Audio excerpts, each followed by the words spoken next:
성경 마가복음 1장 21절에서 28절까지 이제 쭉 한 패락으로 해서 볼 건데요. 여기는 그 싸움이라는 제목이 조금 큰 타이틀이에요. 그 다음에 첫 번째로 자신과의 내적 싸움을 다루고 있어요. 내적 싸움.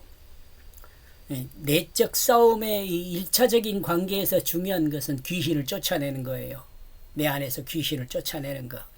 좀 이렇게 설명하면 여러분 생소할 수 있어요.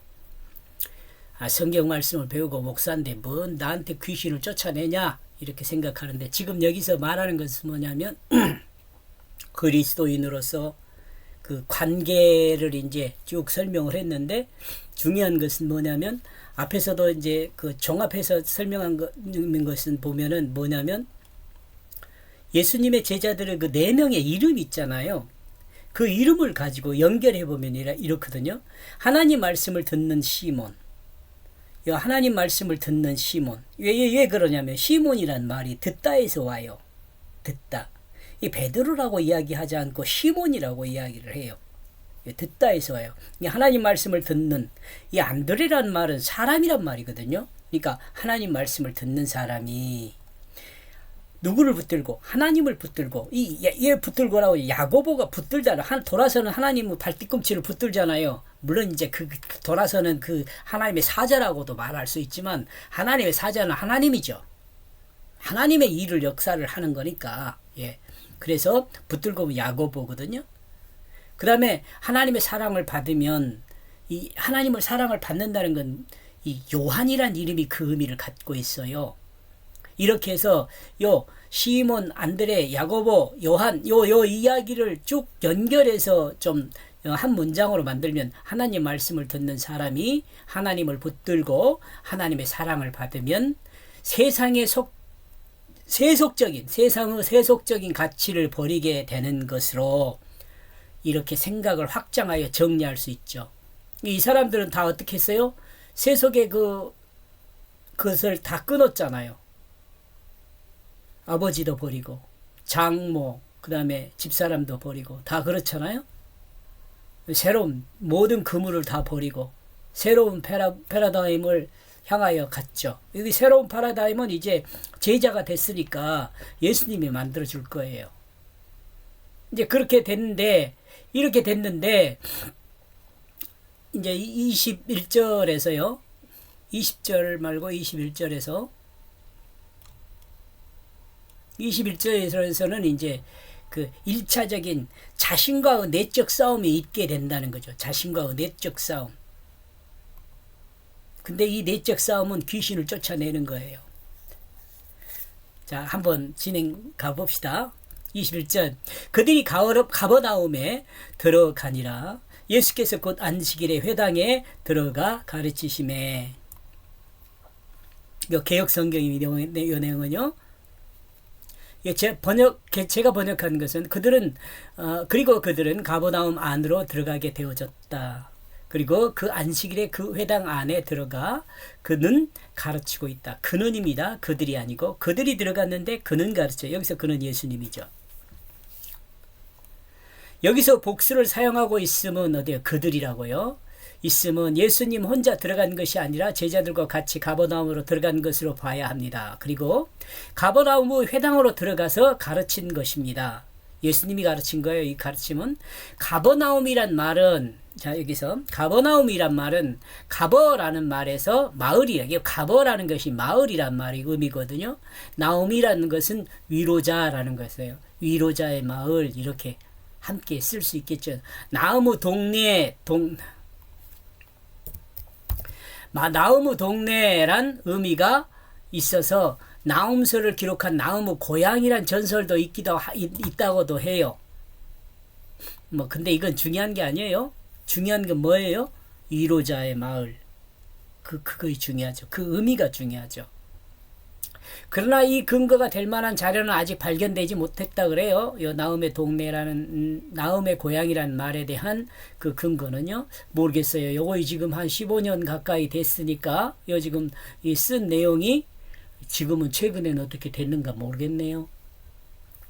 이와 같은 단어의 내용을 종합하면 가버나움은 성벽에 의해 보호받는 마을 또는 위로받는 마을이란 의미가 있습니다. 그러므로 예수님은 위로하기 위하여 마을로 들어갔다고 우리가 의미적으로 생각해 볼 수 있죠. 성경의 의미적으로 생각하면요. 우리는 여기서 지구상에 있는 중동의 어떤 한 지점만 생각할 수 있습니다. 그러나 그러면 안 된다는 거죠. 잊지 말아야 할 것은 이 본문은 하나님 말씀이라는 점이에요. 아무리 강조해도 지나치 않는 것이 뭐냐면 성경은 하나님 말씀이에요. 성경이 하나님 말씀이기 때문에요. 다른 중동에 있는 사람들한테 이야기하는 것이 아니고 이 시간 성경 앞에 있는 나와 여러분에게 이야기하는 거예요. 성경 말씀은. 그러니까 성경 말씀을 접할 때 나와 여러분은 꼭 잊지 말아야 할 것은 하나님이 나에게 뭘 말하는가를 들어야 돼요. 그러니까 예를 들어서 이런 내용을 들을 때는 어떻게 되겠어요? 하나님은 나를 무슨 방법으로 어떻게 왜 위로를 하는가? 이런 말을 들어야겠죠. 그리고 하나님은 하나님 백성에게 복음을 증거하여 받아들이게 하려는 목적이 있는 말씀입니다. 복음을 받아들이게 하려는 목적이요. 이렇게 볼 때 위로 받아야 할 하나님 백성에게 예수님이 오셨다는 것을 생각해 봐야 합니다. 나와 여러분에게 예수님이 오시는 것은 위로하기 위해서 왔어요. 이제 구원하기 위해서 오셨다 이런 말들도 나중에 연결이 되겠죠. 지금 일단 이 본문으로 생각하면은요. 이는 곧 주님이 나에게 오셨다는 말로 받아들일 수 있어야 한다고 봅니다. 나에게요. 주님이 나를 위로하기 위해서 오셨다는 거죠. 마음이 평탄케 된 사람은 하나님의 하나님의 죄 사하는 역사를 기대하고 의지해야 합니다. 자, 여기서 한번 생각해 보면은 왜 마음이 평탄케 된 것은 뭐라 그랬냐면은 우리가 하나님 나라를 반역한 죄인이잖아요. 그러니까 하나님 앞에 우리가 나는 하나님 나라를 반역한 죄인입니다 라고 할 때 나는 불안하죠. 죄진 사람이 그 죄를 그 대상에게 고백할 때는 불안하죠. 어떻게 될지 모르니까. 근데 지금 여기 예수님이 뭘로 오셨어요? 위로자로 오셨어요. 위로자로.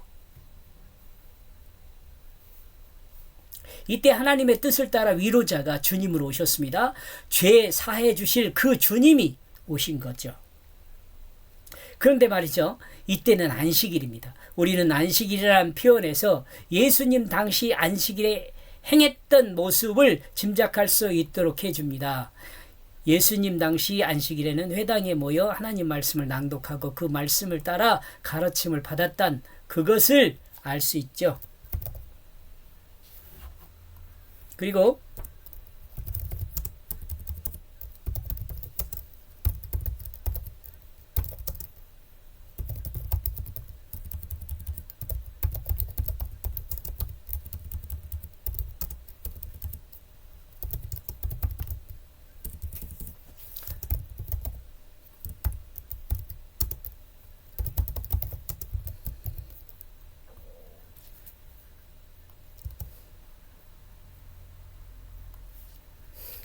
이같이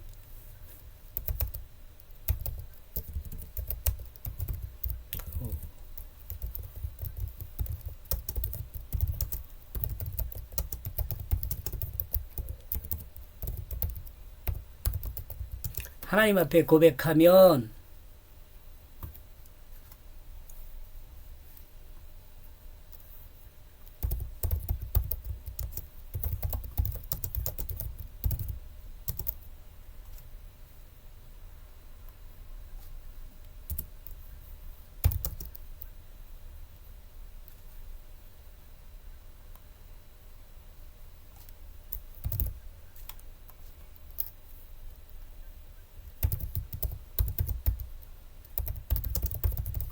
여기까지만 합시다. 그 주님이 위로하신다는 거죠. 그리고 이 시대의 그리스도인도 이같이 반역의 죄를 하나님 앞에 고백하면 고백한 사람을 주님이 위로하신다는 거예요. 제가 번역한 내용은 아까 읽었죠. 그리고 그들은 바로 가버나움 안으로 들어가게 되어졌다. 그리고 그 안식일에 그 회당 안으로 들어가 그는 가르치고 있다. 하나님 말씀은 1차적으로 위로하는 말씀일 수 있습니다. 죄로 하나님을 떠나 사는 자들에게 하나님 말씀이 다가가 그들의 불안과 두려움을 위로하고 치유하는 역할을 하는 것이 곧 하나님 말씀이라 할 수 있습니다. 여기까지 보겠습니다. 고맙습니다.